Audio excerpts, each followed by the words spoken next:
sure that you are picking items that you have knowledge you need to create the ultimate value. Yes, you want to raise your average selling price and get items for $10 to $20 that you can sell for 2 to 3, no move. And if you understand that, once you get that wrapped in, the best move is no move, and it may open up new opportunities for you to start thinking outside the box, that percent of value, and extract out the other 80 to 100% in value. But this is just a quick wrap up, knowing. Okay, so I just stopped at an estate sale a few minutes ago on my way on my commute, and that basically is what can happen. It's basically, how do you source inventory when you really don't have much time or no time? Basically, what I saw a signage, a little foldable sign, one of those one of those signs. I forget what they call that type of sign, but saw the sign. It wasn't too far away from where I was at. Zipped over there during the commute, and though it was in a high-end part of the city, as you can see in the background, it didn't meet the items that I was looking for. They had a lot of dishware, as you can imagine, some high-end dishware actually. I'd be surprised enough. The price was high. The price was a little bit higher too, 3 figures for some of the dishware. I think you could, depending if you know what you're doing, you could probably move that definitely for 3 figures. I don't think 4 figures with that. So it would be a more of a you need to. I would say you would want to be established in that Wedgwood. It's like green platters, very ornate style. A lot of glassware. They also had some jewelry, some older clothes. None of the clothes appeared to be something I can move quickly, and some older shoes. None of the shoes were in good enough repair for me to, or a name brand. As in, even I can move Oxfords and Derbies and monk straps and those, those type of shoes, but it didn't meet the criteria for that. And that's something that you have to realize as a person that works, but also knowing that your time is your biggest asset. And after you quickly assess whether this is going to be a sourcing opportunity or it's just going to be a perusing opportunity and an enjoyment opportunity. It was nice to walk through the home and really see some of the items on how they lived.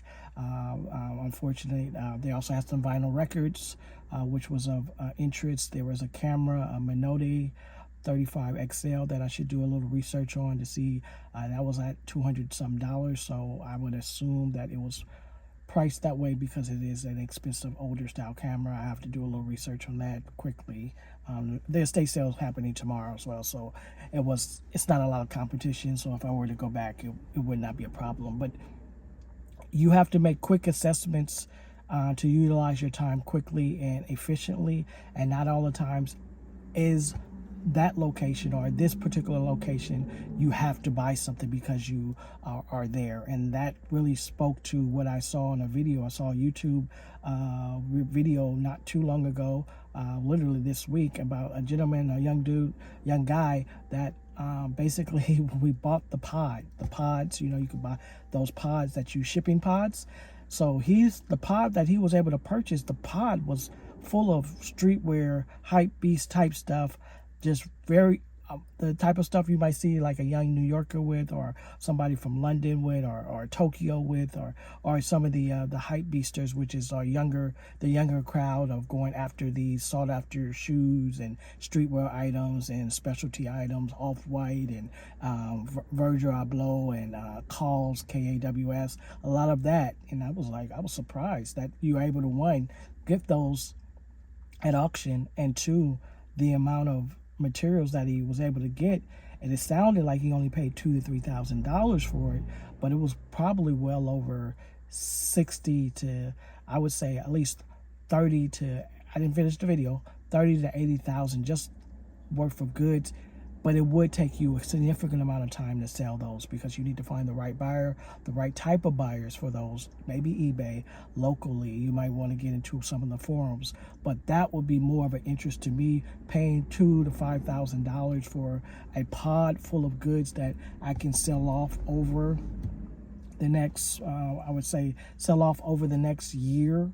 That would probably take me a year because I don't have all the connections, but that just really lets you know, like, sometimes you just have to figure it out, go about it the way that you want to go about it. And it's specifically if you're in a 9 to 5 scenario, you want to ensure that you are picking items that you have knowledge about. I didn't know much about Wedgwood platters and dishware. That's not my strongest suit. If they had some watches there, I could have gone with that. But that's not my lane. Stay in your lane. Basically, stay in your lane. And sometimes that's the best approach when you have a short amount of time, but you need to create the ultimate value. Yes, you want to raise your average selling price and get items for $10 to $20 that you can sell for $200 to $300, but not all the time are you going to land and get that. So you just have to be decisive, be quick, and then just stay in your lane. And that's sometimes the best thing you can do is stay patient, and sometimes the best move is no move. And if you understand that, once you get that wrapped in, the best move is no move, and it may open up new opportunities for you to start thinking outside the box. That video gave me a thought process. I have to go down the rabbit hole and really figure this out. You may, if you see me in a couple videos getting that pod, that was based off of this video, what I saw, because that was exactly what I'm looking for. I'm looking to get something at scale for maybe 10 to 20% of value, and extract out the other 80 to 100% in value. But this is just a quick wrap up, knowing that it's very challenging for all you workers trying to have also a side income, but use your opportunities, don't pass it up. And I talked about estate sales, but continue to do what you do. All right, Commuter out.